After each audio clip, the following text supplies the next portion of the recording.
Welcome to another episode of Bourbon and Rum. This is a podcast of two brothers from opposite ends of the spectrum.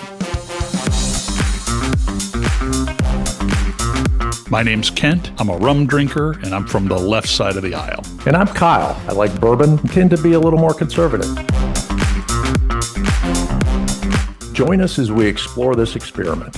Can two brothers from different sides of the political spectrum actually have a civil conversation and celebrate our differences?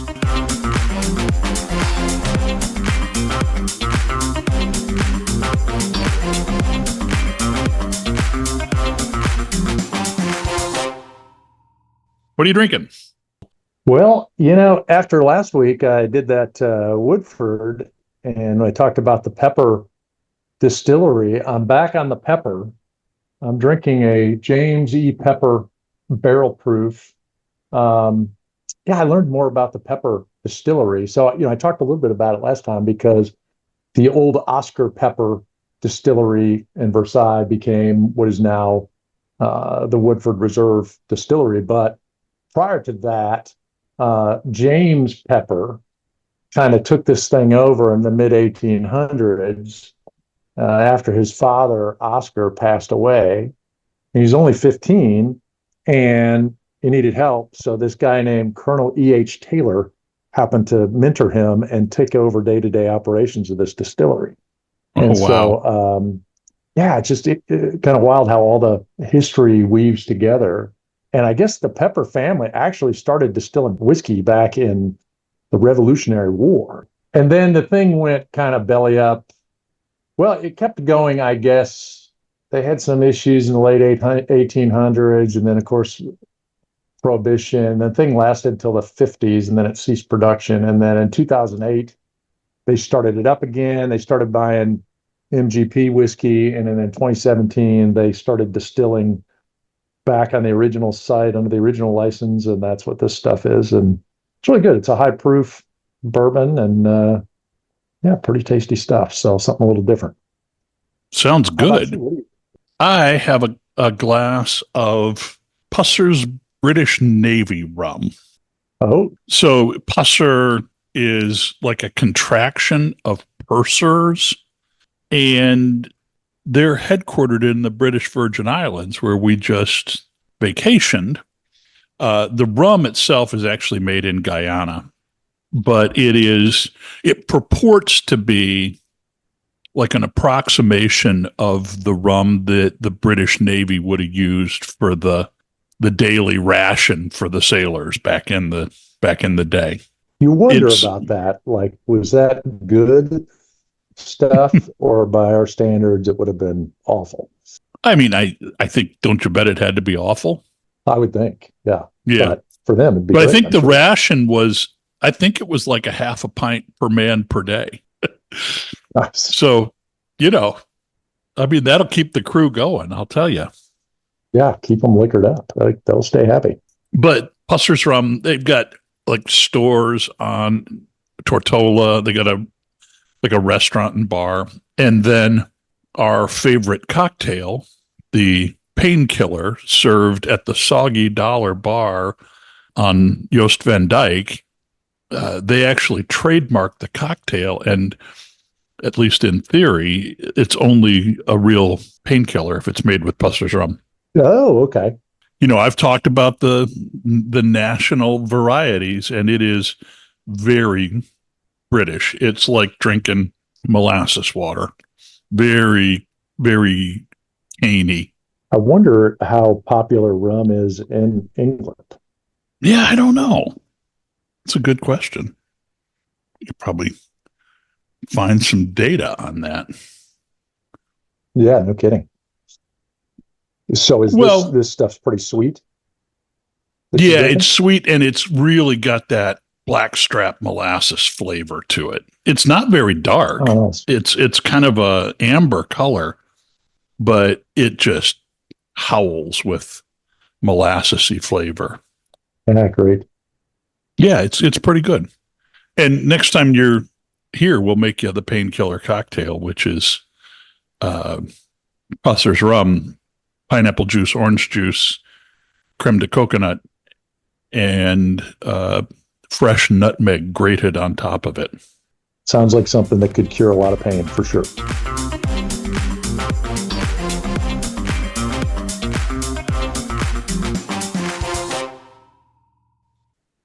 Well, hey, I think this is going to be our final episode that we'll release before the election, unless we decide to live live watch the results at night. But one of the things I thought about is, not so much in the immediate aftermath, but with a race this close, both sides can certainly claim that they can see victory. What do you do if you don't win? Like, how do you deal with that? I think that it's clearly a close enough race that it shouldn't shock anybody if your candidate loses in a race this close. I guess that would be my point. Sure. Well, and I just hope the thing ends one way or the other. Hopefully it goes quick. Yeah, and I think that not so much that is what I was thinking the question, but one of the things that's on my mind is when Mitt Romney lost, that one didn't look that close. In fact, people thought that, I think that he for sure thought he had it sewn up. And I think a lot of Republicans the same way. And interestingly, that was a far more surprising outcome than Trump's victory in 2016 or Trump's loss in 2020. But you didn't see, maybe I'm just making up history, but it wasn't like, oh, it must be wrong and rigged because I didn't, like most people thought Romney was going to win. Yeah. This was Romney. Was this Obama's first go round? Second. Obama's reelection. Okay. Yeah. But the Republicans did the thing, they called it the post-mortem, like what the hell happened? And, there was I think there was a lot of soul searching.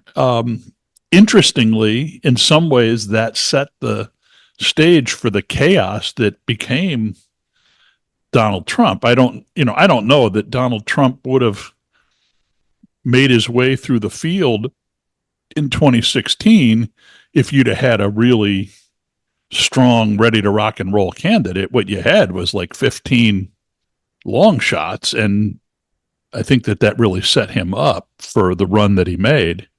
Yeah. But what do you do? What does the Republican Party, my question to you is, what does the Republican Party do if Trump loses? Let's presume that we're not going to do this thing where we, are calling the Secretary of State of Georgia. Let's assume that he loses, and he loses big enough that it's kind of an obvious slam dunk. Now, what does the Republican Party do? Because I don't think you're going to run Donald Trump in 2028. Yeah, I think you've got to move on. But I do think, and the Democrats kind of faced it too with when Biden was running, you kind of get this group of a gazillion people that think they can be president, and they're all, they kind of solidified around Biden because Biden was the one with the most experience and name recognition and everything else. But if you take Trump out of the mix, you're going to wind up with the Ron Paul, Jeb Bush, like just this assortment of characters. I do think J.D. Vance will have a prominent place going forward. I think he handled himself well in the sense, like, if Trump loses, I don't think it's because of some, like a Dan Quayle moment or something, like some kind of deficient candidate in the vice president. I think he carried himself well. In fact, arguably better than Trump did in the debate, really. He did I thought he did a great job in the vice presidential debate. So I think he'll be a strong piece of the party, but there's a lot of other up and coming folks as well. I think it will be kind of a rebuilding period. But, even if Trump's not going to run, which again, I got to believe the consensus will be he's too old, but he's still going And to you have a think he'll major. be quiet? I'm just thinking, what are the latter years of assuming Donald Trump loses the election? I'm not taking that for granted, but if he does, you got to admit it's going to be awful for at least a little while because he's not going to be quiet. The thing is, he's not like, I don't know. I guess there's some um, thoughts that maybe he's slowing down a little bit, but I don't sense that he's going to start mumbling or having kind of the cognitive issues that Biden had. I mean, he seems pretty with it, and I mean, to some extent, it'd be easier if he started having significant cognitive decline, because then it'd be like, all right, well, we got to move on to the next guy. But to your point, he's not going to stay quiet, and either he's going to run or he's going to be highly vocal and influencing who's next. I don't think he's going to be quiet. And, he really has a hard time getting over the grudges. So you're trying to coalesce around a JD Vance, and he's out there tweeting, "Well, we would have won if JD hadn't done this," or you know what I mean? Like it could be really hard to move past him. The other thing that I think is going to be a challenge for the Republican Party is I think this election is close, not because there's a unified group of 48% of the country who are all in this together and Donald Trump just happens to be their standard bearer. I think there is a unique coalition that he's built, and I am not sure that I see anybody else being able to keep the span of that together. Yeah, well, it's a good point. I mean, there's a lot of people that were traditionally Democrats or people from other, it is pulled together kind of a cross section of people that doesn't fit the typical Republican DNA, and that will be hard to find somebody that can speak to all those parties for sure. I don't think it's going to be the same. You get another 12 candidates on the stage. It's not going to be Jeb Bush, and there's not going to be a Bush up there and like the typical folks. It's probably going to be some more unconventional people up there for sure. But yeah, I think his influence will remain strong whether he wins or loses. But at some point, I do think you're going to need to. Okay, he could run again in 28. He's not going to run forever. I mean, at some point, the guy's going to pass away or be out of commission. So you got to move on. And I do think you're right. It's it's kind of like Reagan cast such a long shadow for so long. And everybody, candidates for the last 20, 30 years have been like, well, the party of Reagan, the party of Reagan. Well, is it going to be the party of Trump for the next 20, 30 years? I imagine there's going to be a huge piece of it that his DNA will be on it for a long time. Yeah, agree. I just think for both parties, it's like you got to find a way to move on from not younger is better necessarily, but you need somebody who's young enough and vibrant enough to handle the office. I mean, if both parties turn into the party of 80-year-olds, I think it just turns off a lot of folks, so. Looking at the Democrat side, kind of give you my read on that. This is going to sound bad if she wins because it's going to sound like I wasn't all in. But I don't think this is a Kamala Harris function. I think it's a younger politician function. And that is that younger candidates are a little more disposable to the party. They're a little easier to get past. If Kamala Harris loses, is going to be, the apocalypse ringing about Trump's presidency is going to reach a fever pitch. But the Democratic Party, it's not like we have all of our eggs in that single basket. Do you know what I mean? Like she was the clear expedient favorite in setting Biden aside. It was the obvious play. I don't know that in a 5 candidate hurry up primary that they might have done, I'm not sure she would have emerged. And so there are other people waiting in the wings that are of her vintage that I don't think, like, I don't think if she loses, the Democratic Party hasn't really lost its way. And what the Democratic Party has, if they lose, is they get a second Trump presidency. That for all of the things that people who support Trump like, he is the most galvanizing figure for the left that I've ever seen. The reason that everybody saluted and got in line behind Kamala Harris is because we believe that Trump is a bona fide threat to the country. And that's not going to go away if he's elected. So the Democrats just don't, again, I'm not saying that the party's got no problems. There's some pretty big problems and some pretty divergent constituencies that the Democrats deal with. But losing, the thing about losing is you'd be losing to Trump. If you lost to somebody else, that's a bigger issue. Losing to Trump in this, you get a guy to hate for 4 years.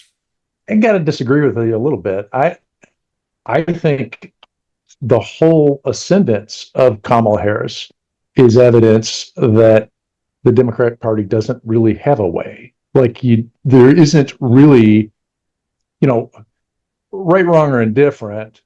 Trump, what he stands for, his policies, his viewpoints are part and parcel of what people in the Republican Party believe and want and are pushing for. And if in the future, it's going to be, if it's the party of Trump, it's the party of certain principles that are well defined and well known by everybody. I mean, if you're going to say, well, what's the party of Kamala Harris? There's nothing. It's a lot of emptiness. Now, I think the way you're seeing is that that's an advantage because it's like a clean slate, and it's you can make it whatever you want it. But honestly, I think a flip side to that is, Joe Biden was picked to run the first time because it was the only guy on that stage of 15 folks that was electable. And then, he becomes unelectable, and it's like you're picking somebody with a heartbeat that doesn't piss anybody off. And it's like, I think, if you do lose, there has to be, you can't just be the party that isn't Trump. If that's your identity, I think you're going to lose a lot of people long term. I mean, that works for, hey, we don't like Trump and we need somebody else. But if your whole identity is, I'm not the other guy, what is that? In general, I agree with you, but I think that Trump really is a once in a century kind of a anomaly figure. So, I mean, what you just said, you substitute in the name of Mitt Romney or Jeb Bush, and you're 100% right. But when I think about the problems that the Democrat Party had, actually, honestly, in 2016, before Hillary sewed up the nomination, you talk about a wide open constituency. I mean, all of those differences they pale by comparison. And I just don't see that power happening. I guess I should be worried that we're just the party of not Trump. Like, that would be a worrisome idea, except that it is Trump. That if it was anybody else, that's a really valid statement. Given that it's Trump, that's like gasoline to people who can't stand the guy. I think people don't understand. Okay, you're not a negative personality. I mean, what is the not? What do you mean the not Trump? Yeah, so you're not a distasteful personality. You're not like policy wise or doctrine wise. What is that? I don't think there's that much there. I don't think there is, but I don't think that matters. I mean, this is my consistent theme. Like, I don't think that that's good, but It'll work fine for another 4 years. Trust me, it'll work just fine for another 4 years if that's what's got to happen. Okay, but so then Trump wins, and hey, we're the not Trump party. Well, good job, because he's not running again because we got a term limit. So okay, you're not Trump, but Trump's not running. So then what? Yeah, I mean, I think that becomes the concern. Honestly, I'm willing to bet that 4 more years of Trump. I mean, I think that's a fundamental difference between us. I think that you think you're going to get the robust economy that you had in his first term. I think you think you're not going to have the global struggles that you had. And I don't think that's true. I believe that 4 years of a Donald Trump who can't run again is either he ain't going to leave when it's over and he's going to find a way to cling on to power, or it's going to be so bad. I don't get the.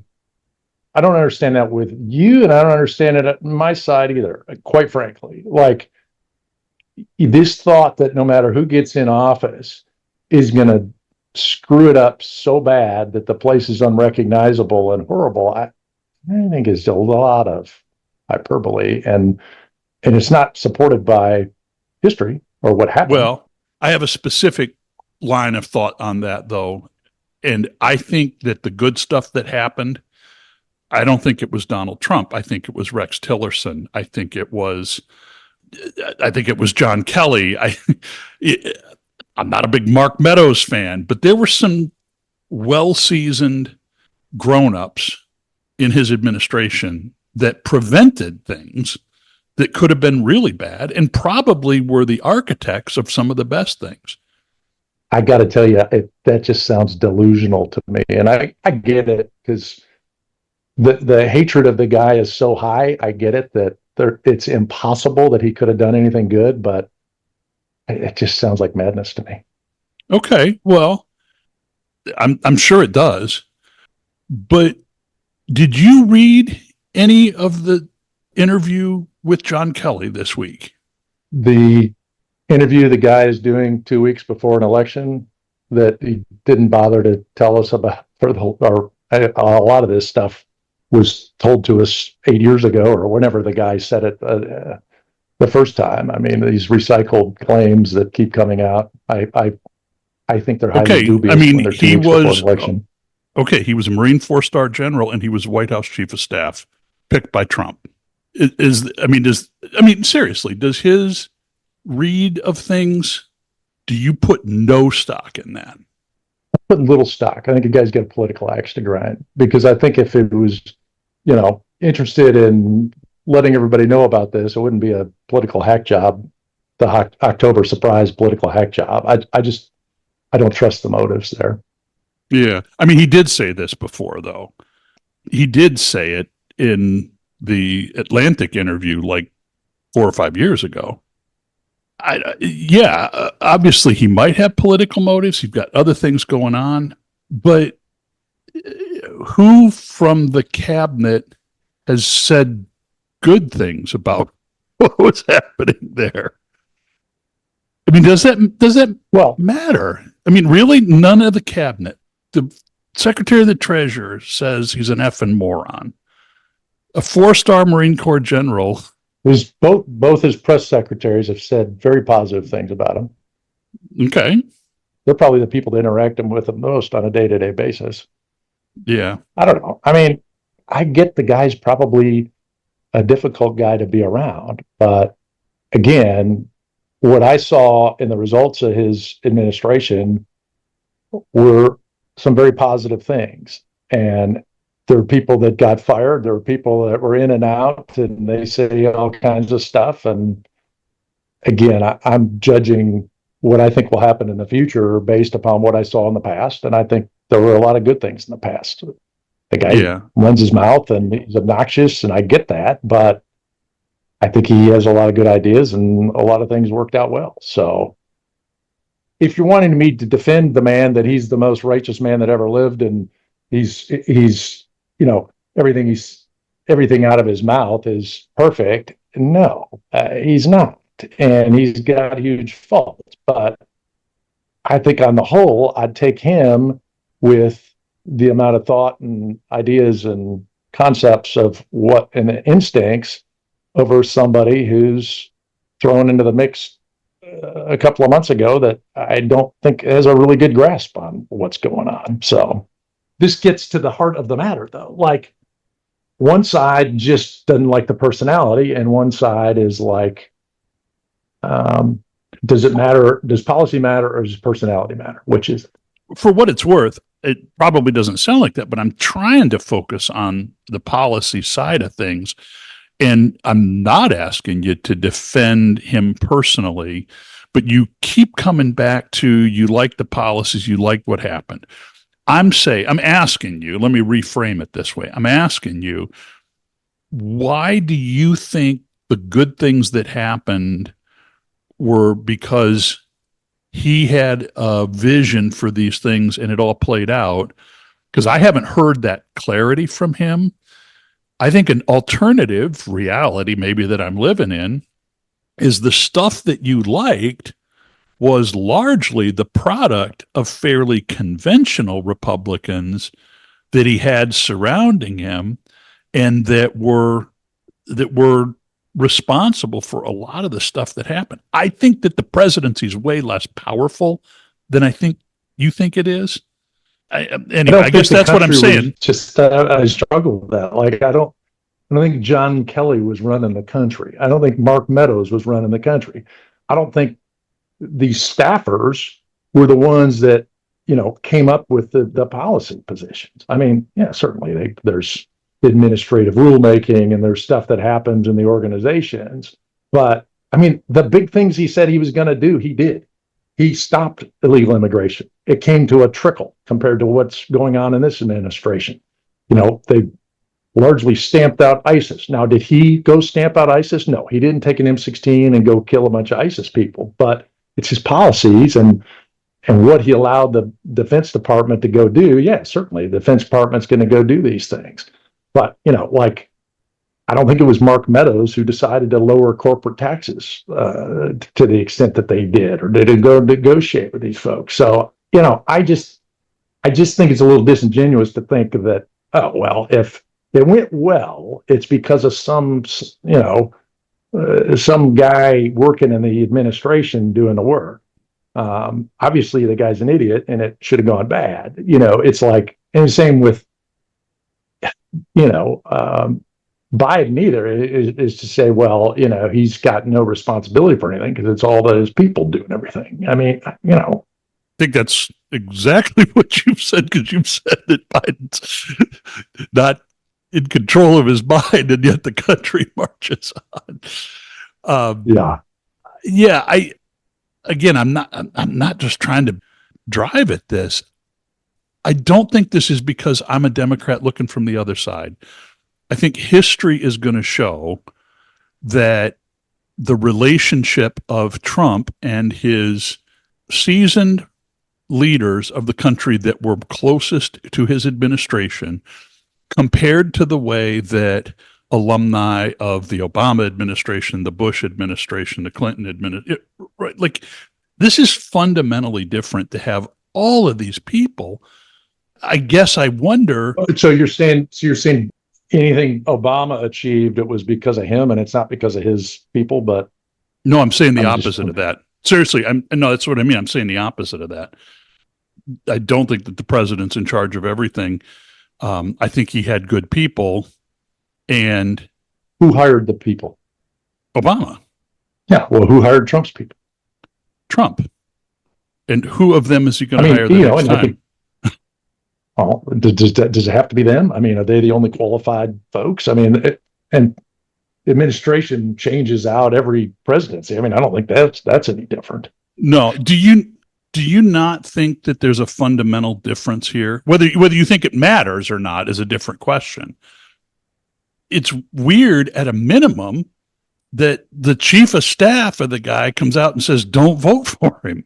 Like, I think that doesn't happen often in our system.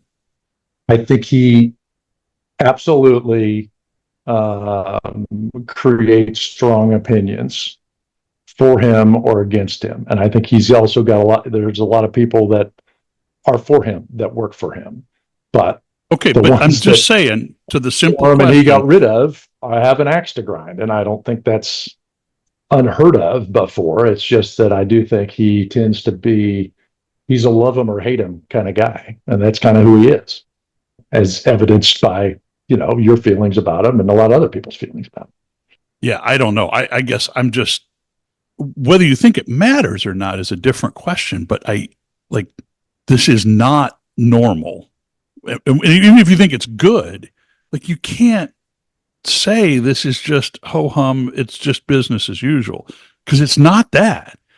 And it might be good if it's your perspective, but it's not normal to have the vice president who served under you saying, I'm not going to vote for the man. Like, that's not normal. Well, he is a different individual. Absolutely. And that's kind of the tip of the iceberg of how he's done things differently.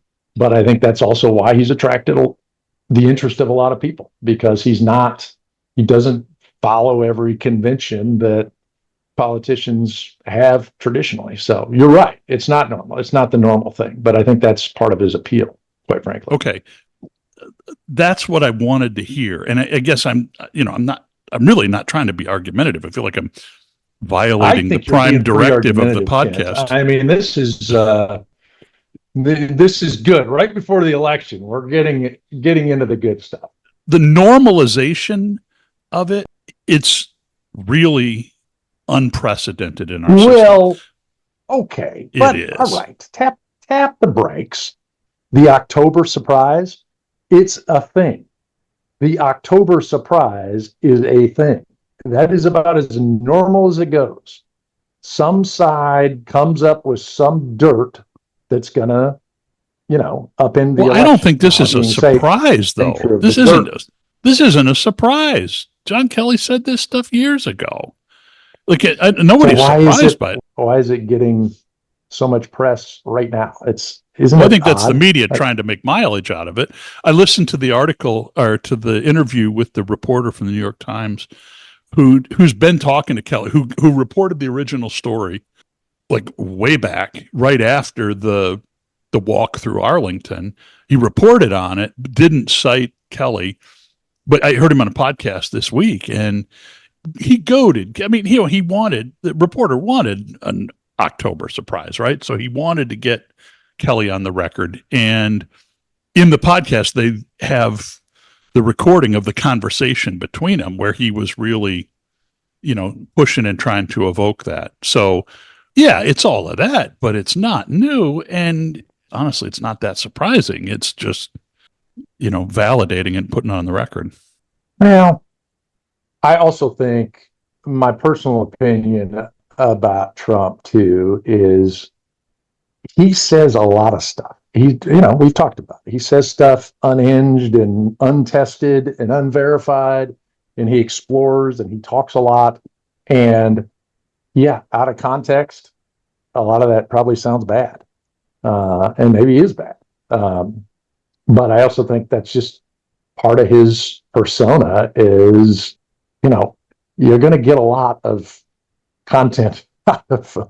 And it's not necessarily all content you want, but I think he just thinks through things. I feel like the left takes anything negative that he might say or anything that sounds too wacky and then turns it into this, it's all part of this diabolical scheme. And yeah, I mean, it makes sense. We're probably, the Republicans probably guilty of the same thing every time Kamala Harris talks in her word salads or Biden is mumbling, then we extrapolate that to, well, Biden doesn't know what day it is and Kamala Harris, doesn't know what she's talking about. Yeah, I can see both I think sides why I was there. pushing so hard there is, candidly, though, Kyle, seriously, the both sides thing of it. I guess what I want to point out is, again, I think you've made a case. You haven't made a case that convinces me, admittedly, but you've made a case for your eyes wide open, you know what you're dealing with, but on net, you think it's worth it. I mean, that's kind of the point that Well, you've and made. again, based on what I've seen in the past, and Right. yeah, I'm I not think he's I'm going not to do the job. disputing that, but I Yeah. think that that's how you said it. I guess what I want to say is that I think you made that choice. I'm going to rely on our good relationship to press something here, so don't get too offended. But I think you made that choice, and I wouldn't make that choice, but I understand and I respect that choice. But that I think since making that choice, you look for equivalencies, you try to build equation between the right and the left. Both sides have a crazy candidate. And I guess what I'm saying is that I don't think that it's the same. I think that the Democrats Well, of certainly course you have don't. Of course you no. don't. Of course you don't. But can't you recognize that your perspective influences that?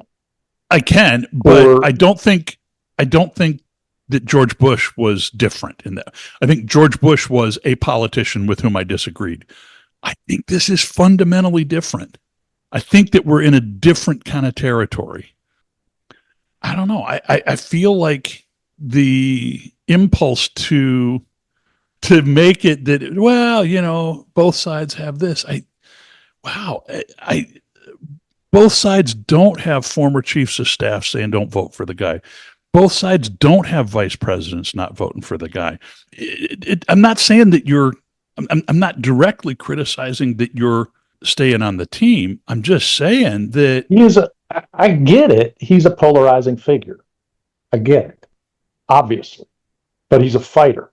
And I think a lot of people in this country want somebody that's going to stand up and fight, not somebody that's just going to stand up and dish out, drivel. And yeah, I get he pisses a lot of people off. And that's different. Okay, acknowledged. But it doesn't change the fact that I think he's the right guy for the job. And I get that the fact that he's that polarizing, I think your perspective and a lot of the left is the level of polarization is disqualifying. And the fact that, he says crazy stuff or whatever he says, you name it. I think on the left, there's probably 100 reasons why he's disqualifying. And I guess I see 100 reasons why he's the right person for the job and not the other side. So, yeah, I mean, I don't disagree. It is different, but the fact that Mike Pence doesn't like him, if you think I really have a lot of respect for Mike Pence, I don't. I don't think the guy, I just not a big fan of Mike Pence. But again, I'm not trying to vilify and I'm not trying to paint you in a corner. I guess I'm just saying that the level of norm breaking, like it's not the same. And if you think it's worth it, like I respect that, but this is not just kind of like, well, either one. Like it's a big difference and it's a big departure from historical norms of the country. I think it's an especially well, big departure for the Republican Party.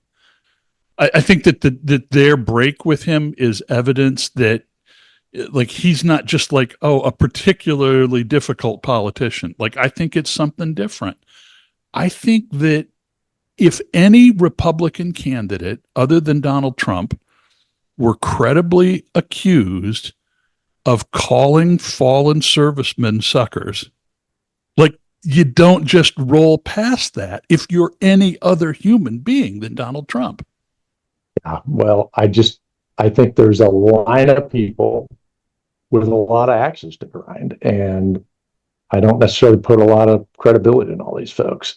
He is a polarizing figure. I get it, but these people get pissed off, and it's like there's a credible claim that he pissed in a bed in Moscow on a hooker, and how long did we live with that?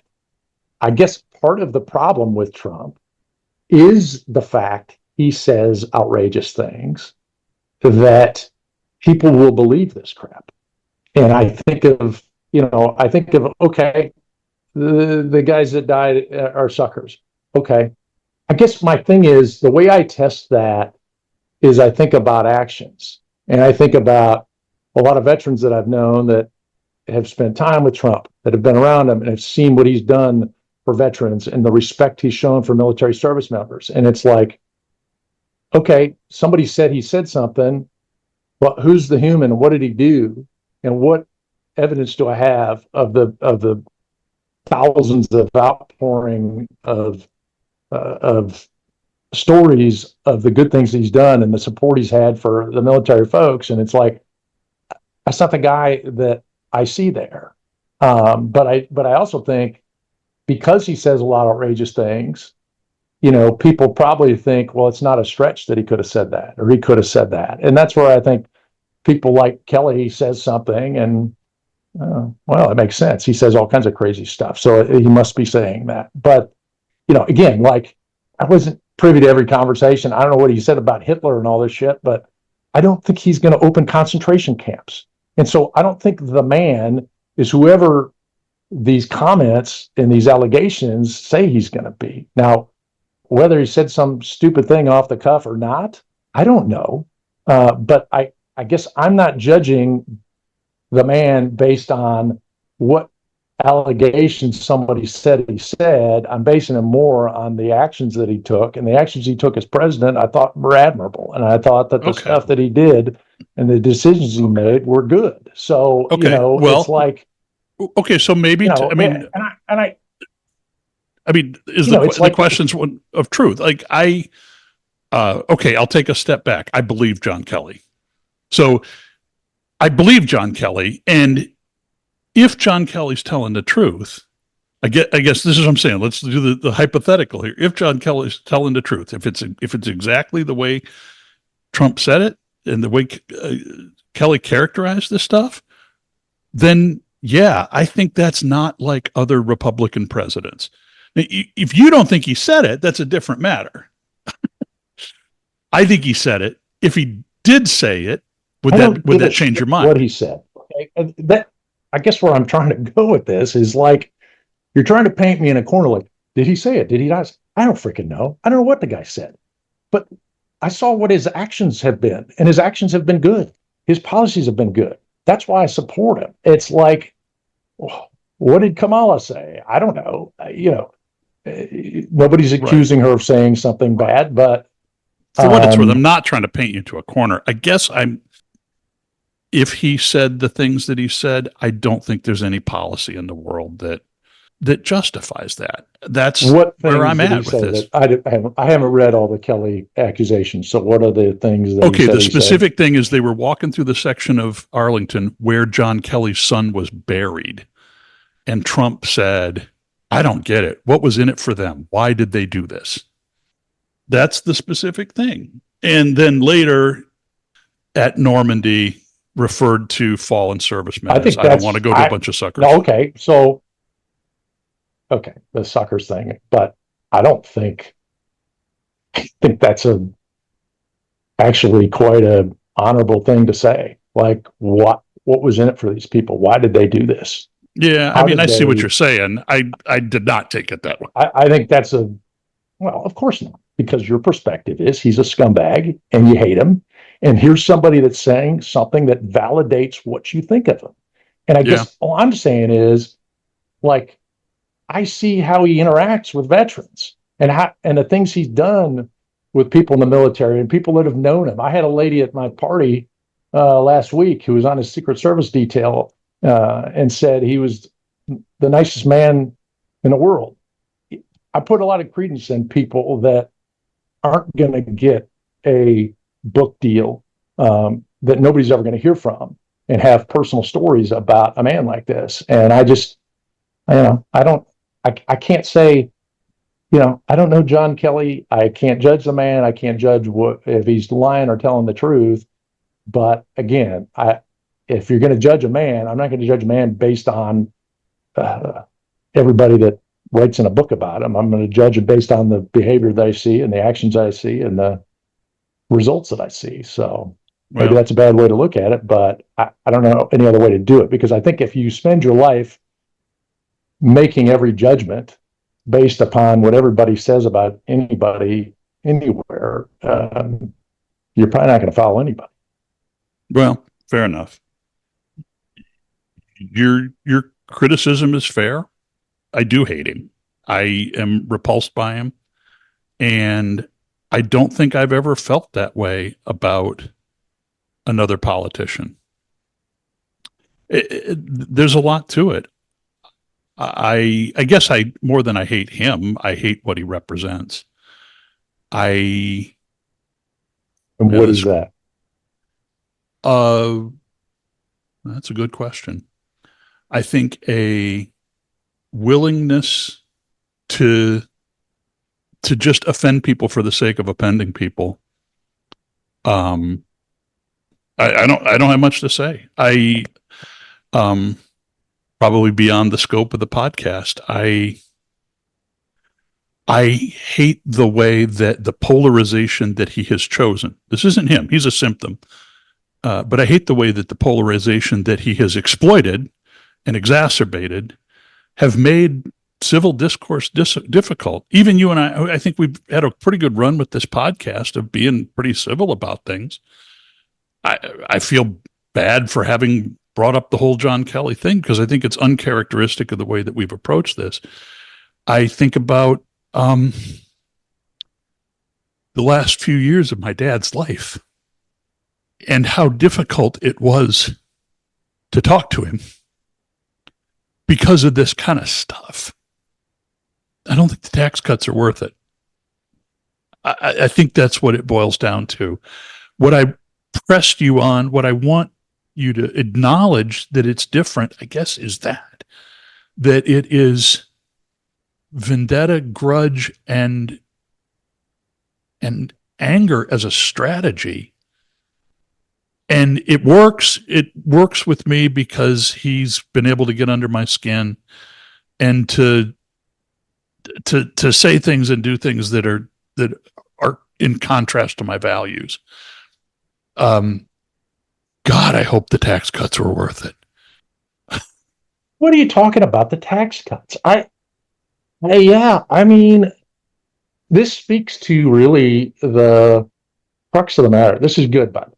And I don't think I think this is a really good topic. So, and I feel like we've still been civil. I mean, we're obviously vehemently disagreeing with one another, but I think it's in the spirit of our podcast. But it's like, I think the thing that people love about him is that fight. And that's the thing you hate. That's what's fascinating to me, is the very thing that Dad loved about it is the thing that you hate about.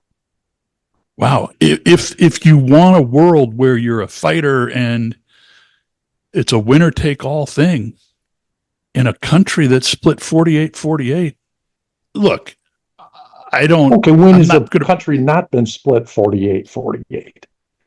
I mean, when Reagan won all but one state in the Electoral College. So there you go. Yeah. Yeah. I mean, this is not what it's always been. That's what I'm saying. And I am shocked by the vitriol of Republicans eating their own. And it goes to John McCain, Mitt Romney, Mike Pence, and although we're not running cameras, I imagine that you're rolling your eyes. But my gosh, these people were presidential nominees. Part of that you also, though, I think highlighted early in this podcast is the nature of the party's different. I mean, this isn't the same party that nominated Mitt Romney. Yeah. The party demographics have changed significantly. Yeah. I worry about that. And like pushing back from the Trump table for a minute. Here's my commentary on your party if it loses. I don't think that no matter how charismatic J.D. Vance is, I don't think he keeps together the rhinos with the extreme MAGA type. You pointed out one of the things that the reason Trump is a threat in this election, or I shouldn't say a threat, that he is a viable candidate in this election, is because he's got young men, and regardless of race and demographic, that he's been able to pick up. He's made some inroads with young black men and young Hispanic men. But the thing that's got him there, I think your bit about the fight might be the thing. I don't think that the angry young men who are flocking to Trump are like, we need to get corporate taxes down. I don't think that that's and I'm picking on taxes because I think that's such an anomaly versus the broader populist message. You can hammer on immigration and you're going to get those guys. I don't know that somebody other than Trump keeps that coalition together. Maybe I'm wrong. Yes, I mean, a secure border, a good economy, and less war. I don't know. I think those things resonate pretty broad base. Yeah. I mean, well, of course, we could talk about economy. Depends on what measure you pick. Things aren't terrible now. Inflation. Yeah. Okay. I reserve the right to disagree, but that's okay.